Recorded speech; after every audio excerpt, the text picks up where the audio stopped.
សួស្តីបងប្អូននេះគឺ Plus គូចំហេងថ្ងៃនេះគឺជាវគ្គ2តាក់ទងទៅនឹងជំនាញធ្វើទៅលើទីផ្សារហើយយើងដល់ចំណុចទី2បង្កើតទីផ្សារតាមអ៊ីនធឺណិតអ្វីដែលចង់មានន័យនៅទីតាំងនេះនៅពេលដែលយើងបង្កើត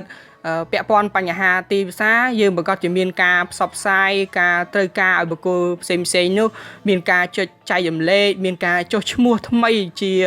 អតិថិជនឬក៏ជាដៃគូសហការនៅក្នុងប្រព័ន្ធផ្សព្វផ្សាយផ្សេងៗរបស់យើងនឹងតាមអ៊ីនធឺណិតតាម website តាម email ឬក៏តាម Facebook អីមួយចំនួនអញ្ចឹងទៅអញ្ចឹងនៅពេលដែលគេចុះឈ្មោះជាដៃគូរបស់យើងឬក៏ជាអតិថិជនដែលព្រមទទួលយកនៅដំណឹងផ្សេងៗដែលពាក់ព័ន្ធនឹងផលិតផលរបស់យើងអញ្ចឹងថ្ងៃក្រោយយើងអាចទទួលបានអ៊ីមែលនៅការចុះឈ្មោះរបស់គេហើយយើងអាចយកអ៊ីមែលទាំងអស់នោះមានការផ្សព្វផ្សាយផលិតផលយើងដោយការផ្ញើទៅកាន់បុគ្គលផ្សេងៗនោះទៅតាមអ៊ីមែលដែលយើងបានចងនៅក្នុងអ៊ីមែលរបស់យើងអញ្ចឹងយើងអាចចំណេញនៅអតិថិជនចំណេញនៅព័ត៌មានជាច្រើនដែរគ្រាន់តែថាយើងចុចទៅបេតុងមួយសារគឺមានការផ្ញើដល់ស្វ័យប្រវត្តិទៅកាន់មនុស្សជាច្រើនដែលមានការចុះឈ្មោះមកកាន់ website របស់យើងឬក៏មានការចុចគ្រប់គ្រងឲ្យយើងទៅយើងអាចផ្ញើសារទៅតាមប្រព័ន្ធផ្សព្វផ្សាយផ្សេងៗនៃគ្រឿងផ្សព្វផ្សាយជាច្រើនពេលបច្ចុប្បន្ននេះអញ្ចឹងយើងអាចចំណេញហើយប្រសិទ្ធភាពរបស់វាគឺអាចមានប្រសិទ្ធភាពប្រសើរនៅក្នុងការឆ្លើយតបពីអតិថិជនរបស់យើងនោះផងដែរទី3បង្កើតប្រព័ន្ធភ្ជាប់គ្នាទៅវិញទៅមកអាចកំបាំងដ៏ធំនៅក្នុងការធ្វើមុខជំនួញគឺយើងត្រូវមានសម្ព័ន្ធភាពនិងបណ្ដាញធំទូលាយនេះគឺជាមូលហេតុដែលអាចកំណត់បាននៅភាពជោគជ័យការទទួលបាននៅបណ្ដាញធំហើយវានៅតែមិនគ្រប់គ្រាន់នោះទេយើងត្រូវឲ្យប្រកាសថាវាពិតជាមានការជះឥទ្ធិពលទៅលើមនុស្សទាំងអស់នោះឧទាហរណ៍ថាប្រសិនបើអ្នកមានមនុស្ស1000នាក់នៅក្នុងដៃក៏ប៉ុន្តែផលិតផលរបស់អ្នកអត់មានការជះឥទ្ធិពលរបស់ទៅលើពួកគេនោះគឺមិនអាចទិញយកផលិតផលរបស់អ្នកនោះផងដែរអញ្ចឹងការធ្វើពាណិជ្ជកម្មរបស់អ្នកគឺត្រឹមតែកម្រិត0តែប្រសិនបើក្រុមហ៊ុនរបស់អ្នកមានមនុស្សត្រឹមតែ10នាក់នៅក្នុងដៃប៉ុន្តែពួកគេមាននៅការពុះកញ្ជ្រោលជាវយកផលិតផលរបស់អ្នកវាគឺពិតជាការធ្វើពាណិជ្ជកម្មដ៏មានប្រសិទ្ធភាពខ្លាំងបំផុតអ្នកគួរតែមានការឈប់ខ្ជះខ្ជាយពេលវេលានៅក្នុងការចូលរួមនៅក្នុងព្រឹត្តិការណ៍ផ្សេងព្រឹត្តិការណ៍ចងសម្ព័ន្ធជាច្រើនដោយការផ្លាស់ប្ដូរនាមប័ណ្ណគ្នាទៅវិញទៅមកពីព្រោះមនុស្សទាំងអស់នោះដែលចូលរួមនៅក្នុងកម្មវិធីគេចង់លក់នៅផលិតផលរបស់គេនឹងមកកាន់អ្នកផងដែរមិនមែនចង់ទិញពីផលិតផលរបស់អ្នកប្រមាណនោះទេអញ្ចឹងអ្នកក៏ចង់លក់គេក៏ចង់លក់តើនរណាទិញពីនរណាបកគោដែលចង់បណ្ដាញមួយចំនួនខ្លាំងបានសង្កេតឃើញថាវិធីភ្ជាប់ទៅកាន់មនុស្សដែលបានត្រឹមត្រូវអ្នកត្រូវតែមានការកំណត់អាជីវកម្មឬក៏អតិថិជនគោលដៅរបស់អ្នកឲ្យមានភាពច្បាស់លាស់ការព្យាយាមរកពួកគេគឺត្រូវការឲ្យអ្នកនឹងចំណាយពេលច្រើនបន្តិចក៏ប៉ុន្តែលទ្ធផលរបស់វាគឺពិតជាអស្ចារ្យណាស់ទី4បង្កើតតម្លៃដែលមិនប្រែប្រួលលឿនពេកមនុស្សជាធម្មតាបើសិនជាយល់ដឹងនៅតម្លៃនៃផលិតផលមួយហ្នឹងគឺគេមានការត្រៀមមានការរៀបចំប្រាក់ឲ្យបានស័ក្តិសមល្មមនឹងតម្លៃទិញនៅវត្ថុមួយហ្នឹងហើយតម្លៃនៅក្នុងទីផ្សារអ្នកត្រូវតែមានការស្ទង់នៅការលក់ផលិតផលផ្សេងដែលវាស្តៀងនឹងផលិតផលរបស់អ្នកតើគេលក់ក្នុងតម្លៃប្រមាណហើយអ្នកលក់ក្នុងតម្លៃប្រមាណ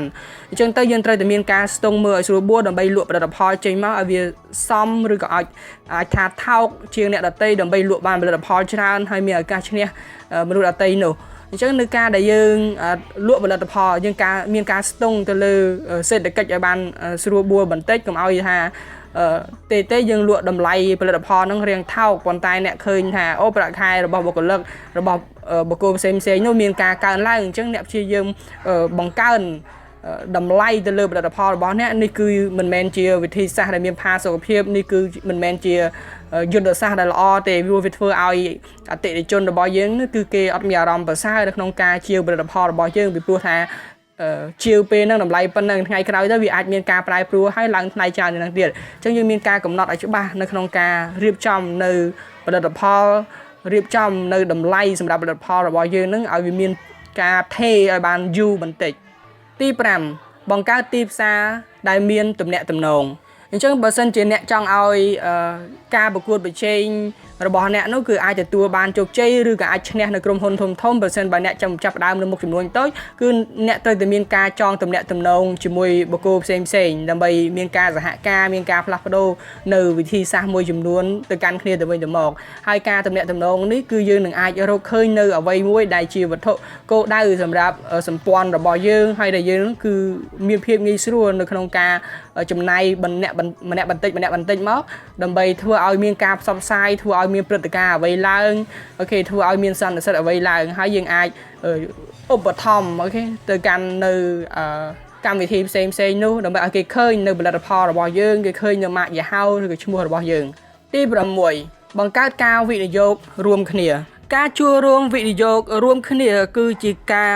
រកមុខចំនួនផ្សេងដែលមានទិសដៅដូចយើងគឺដើម្បីឲ្យមានការផ្លាស់ប្ដូរនៅសិលវិធីជាមួយគ្នាការមានឆន្ទៈនិងការបដិញ្ញាទៅលើគោលដៅតែមួយនឹងអាចជំរុញឲ្យក្រុមហ៊ុនរបស់យើងទាំងអស់គ្នាទទួលបាននូវភាពរីកចម្រើននិងភាពរឹងមាំយ៉ាងខ្លាំងដូច្នេះប្រសិនបើអ្នកបង្កើត website ស្វែងរកការងារដោយឥតគិតថ្លៃបុគ្គលដទៃទៀតដែលជាដៃគូសហការរបស់អ្នកនឹងផ្ដល់ចេញនៅការសម្ភាសបុគ្គលិកដោយឥតគិតថ្លៃផងដែរអញ្ចឹងអ្នកនឹងអាចចំណេញដូចជាការទទួលបានការចុះឈ្មោះចូលរួមក្នុង website របស់អ្នកដែលអ្នកអាចផ្ញើសារផ្សព្វផ្សាយទាក់ទងផលិតផលឬក៏ទាក់ទងនឹងក្រុមហ៊ុនរបស់អ្នកទៅកាន់នៅបុគ្គលដែលបានចុះឈ្មោះនោះចំណែកឯដៃគូសហការរបស់អ្នកដៃគូវិនិយោគរបស់អ្នកវិញគេនឹងអាចចំណេញនៅការផ្សព្វផ្សាយផ្ទាល់ទៅកាន់នៅបុគ្គលិកដែលត្រូវបានសម្ភាសនោះដូច្នេះអ្នកគ្រប់គ្នាគឺសិតតែអាចទទួលបានផលសូមកុំភ្លេចចូលទៅស្ដាប់វគ្គបន្ទាប់ទៀតនៅក្នុង YouTube គុជគីមហេងសូមឲ្យសំណាងល្អ